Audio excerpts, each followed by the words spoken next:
You know that feeling when you're holding on to something or someone that's already gone? It's like gripping sand too tightly.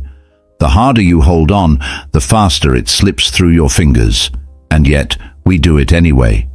We replay conversations, overanalyze actions, and cling to what-ifs. But what if I told you that the key to peace, to truly moving on, isn't found in closure, revenge, or endless self-help books?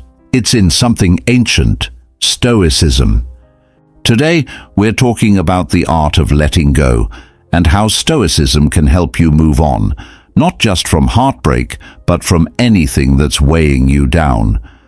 Whether it's a failed relationship, a missed opportunity, or a painful past, these Stoic principles will shift the way you see things. And trust me, once you see things differently, you start to feel differently too. So let's dive in. Let's be real. Moving on is one of the hardest things we ever have to do, because deep down, we think holding on keeps us connected to what we lost. We believe that if we let go, we're admitting that it didn't matter. But here's the truth. Letting go doesn't mean forgetting, and it doesn't mean it wasn't real. It means accepting what is and freeing yourself from the chains of what was. And that's where Stoicism comes in. 1. Acceptance over resistance. The first step to moving on is acceptance, and I know that sounds cliché, but let's look at it through a Stoic lens. There's a quote by Epictetus that says, "Happiness and freedom begin with a clear understanding of one principle. Some things are within our control, and some things are not." When you resist reality, when you argue with what already happened, you suffer twice, once from the actual event, and again from your refusal to accept it. The relationship ended, the opportunity slipped away. The past can't be rewritten, but what you do next, that's in your hands. Acceptance isn't giving up, it's taking back your power. 2. Reframing loss as transformation. One of the biggest reasons we struggle with letting go is because we see loss as pure destruction. But what if it's transformation instead? Marcus Aurelius, the Stoic emperor, once said, "Loss is nothing else but change, and change is nature's delight." Think about that for a second. What if, instead of mourning what's gone, you saw it as a doorway to something new? That job rejection, it's a redirection. That breakup, it's making space for the right person. The moment you shift your mindset from "I lost something" to "I'm being redirected," moving on becomes so much easier. 3. Detachment from outcomes. Here's a tough one. Learning to let go of how things should have been. We spend so much time obsessing over our expectations. It wasn't supposed to end like this. They were supposed to be my forever. That was my dream job. But according to the Stoics, attachment to outcomes is a trap. Seneca said, "He suffers more than necessary, who suffers before it is necessary." Think about it. How much of your pain is from what actually happened, and how much is from the story you created around it? The Stoic mindset is about focusing on the process, not the result. You gave love? That's what matters, not whether they stayed. You worked hard? That's success, regardless of whether you got the job. The less you tie your happiness to a specific outcome, the freer you become. 4. Understanding impermanence. Everything ends, and I don't say that to sound depressing. I say that to remind you that change is the most natural thing in the world. The Stoics believed in something called memento mori, remembering that we and everything we love are temporary. Now that might sound heavy, but really, it's freeing, because it reminds us to appreciate things while they last instead of clinging to them when they're gone. Would you grip onto a flower and refuse to let go just because it's wilting?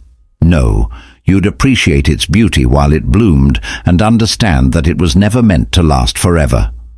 Love, opportunities, even friendships, they have seasons. Instead of fighting that, embrace it. Fifth, shifting from external to internal control. We can't control what happens to us, but we can always control how we respond. That's the essence of Stoicism. If you're struggling to move on, ask yourself, am I focusing on things outside of my control? If you're waiting for an apology, for closure, for someone to regret leaving, you're giving them power over your peace. Instead, take back that power. Redirect your energy to things you can control, your thoughts, your habits, your mindset. The Stoics remind us that true freedom comes from within, not from external validation. 6. Finding meaning in suffering. Here's a harsh truth. Suffering is unavoidable. But whether that suffering breaks you or builds you, that's up to you. The Stoics believed that adversity is the best teacher. Marcus Aurelius wrote in his Meditations, "The impediment to action advances action. What stands in the way becomes the way." That pain you're feeling, it's fuel. Use it. Learn from it. Let it shape you into someone stronger, wiser, and more resilient. Moving on doesn't mean pretending it didn't hurt. It means using that hurt to grow. 7. Redirecting focus to purpose. One of the best ways to move on is to shift your focus to something bigger than your pain. The Stoics believed that purpose is the antidote to suffering. When you're lost in heartbreak or regret, ask yourself, what can I pour my energy into?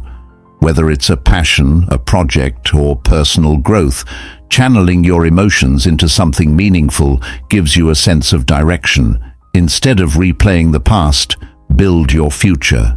Turn your loss into fuel. Let it push you towards something greater. 8. Practicing negative visualization. This one's interesting.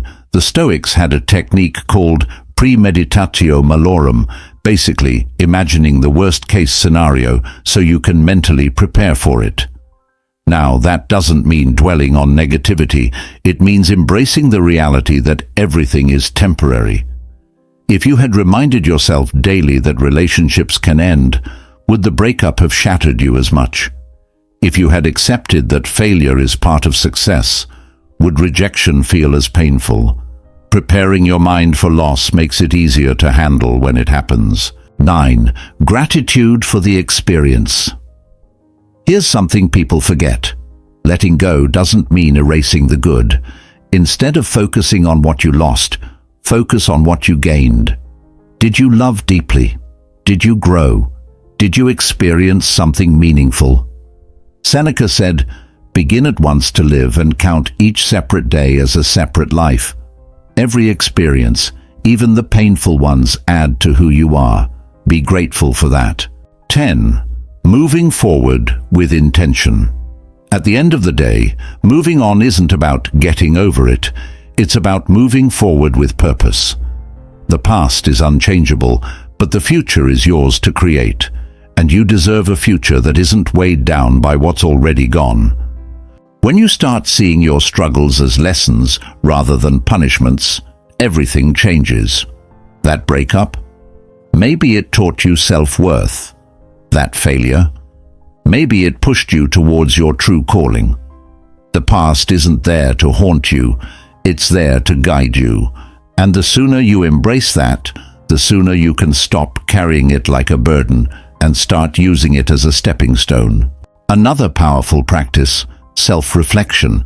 Instead of asking, "Why did this happen to me?"